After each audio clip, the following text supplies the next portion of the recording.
ប្រហែលជាក្លិនដែលសបាយប្រើជាងគេមកនៅក្នុង collection របស់ខ្ញុំទាំងអស់គ្នា Safari Breeze របស់ Frank Avenue គឺជា inspired by Tales from Zanzibar ដែលខ្ញុំអត់ធំក្លិនវាមុនទេសួរថាតកអបនេះបើកក្បាលមកក្លិនវាមិនដែរ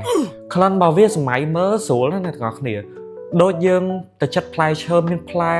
ម្នាស់ផ្លែតបែកផ្លែស្វាយផ្លែ passion ផ្លែក្រូចផ្លែ blackcurrant ផ្លែដូងចិត្តផ្លែឈើទាំងអស់ហ្នឹងណាហើយដាក់ចូលមកក្នុងម៉ាស៊ីនកិនហើយឲ្យខ្ចាយទឹកមកគឺក្លិនដូចផ្លែឈើចម្រុះក្លិនវាចេញមកគឺបែបឆ្ងាញ់ហ្មងអ្នកទាំងអស់គ្នាផ្អែមឆ្ងាញ់ជូរចត់តិចរៀងល្វីងតិចចុងកតុយដូចញ៉ាំផ្លែឈើស្រស់អញ្ចឹងណាគាត់តែបាញ់ហើយគឺធ្វើឲ្យខ្ញុំស្រក់ទឹកមាត់ហ្មងនិយាយទៅក្លិននេះគឺជាក្លិនដែលធ្វើឲ្យយើងមានអារម្មណ៍ថាសុបាយប្រើហ្មងភាពជាប់ភាពរបស់នេះក៏ល្អដែរវាភាយខ្លាំងក្នុងរយៈពេល2ម៉ោងដំបូងក៏ប៉ុន្តែ1ម៉ោងដំបូងហ្នឹងគឺវាបាញ់មកគឺភាយពេញបន្ទប់ហ្មងហើយនៅពេលដែលយើងដើរគឺវាបន្សល់ទុកនៅ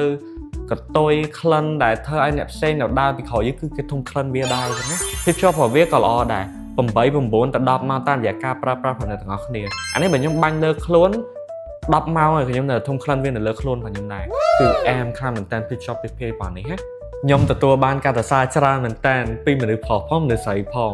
ពេលខ្ញុំទៅឆុងកាហ្វេនៅចិត្តគេដើរមកគេធំក្លិនដូចយ៉ាងផ្លែឈើគេថាអូក្លិនឈ្ងុយមិនក្លិនយ៉ាងឡានឈ្ងុយគេសរសើរតអញ្ចឹងហ្មងណាហើយខ្ញុំក៏ទទួលការសរសើរពីបងប្រុសម្នាក់ដែលពេលខ្ញុំចតម៉ូតូដើរទៅកន្លែងធ្វើការហ្នឹងគឺគាត់ដើរពីក្រោយខ្ញុំឯងក៏ប៉ុន្តែគាត់ថាអូនទឹកអប់អូនឯងភាសាហាវហ្មងបងធំក្លិនគឺឈ្ងុយក៏អមអានេះគឺអ្នកទាំងអស់គ្នានឹងទទួលបានការសរសើរហ្មងបន្ទាប់ពីប្រើប្រាស់ Safari Breeze មួយហ្នឹងទាំងអស់មួយនេះគឺស័ក្តិសមមែនតើសម្រាប់ការប្រើប្រាស់សម្រាប់បាញ់នៅក្នុងអាកាសធាតុក្តៅល្មមក្តៅពេកយើងពិបាកដែរព្រោះសារតែនេះវាមានជាផ្អែមដិតក្នុងហ្នឹងយ៉ាងមុតតែជួសស៊ីភាពឆ្ងាញ់ហ្នឹងណាគឺ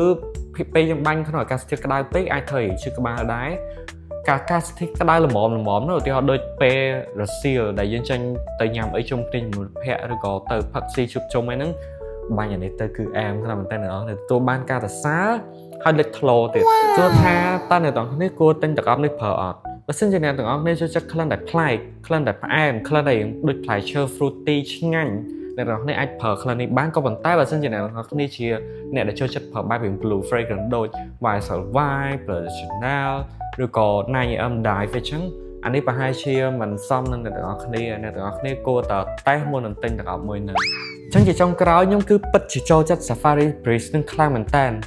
Final review score ខ្ញុំឲ្យអានេះបាន9 លើ 10 អ្នកទាំងអស់គ្នាគឺជាក្លិនដែលលយក្លិនប្លែកគឺសប្បាយប្រើហ្មង such a fun scent ហ្មងអ្នកទាំងអស់គ្នា Safari Breeze check this out អ្នកទាំងអស់គ្នា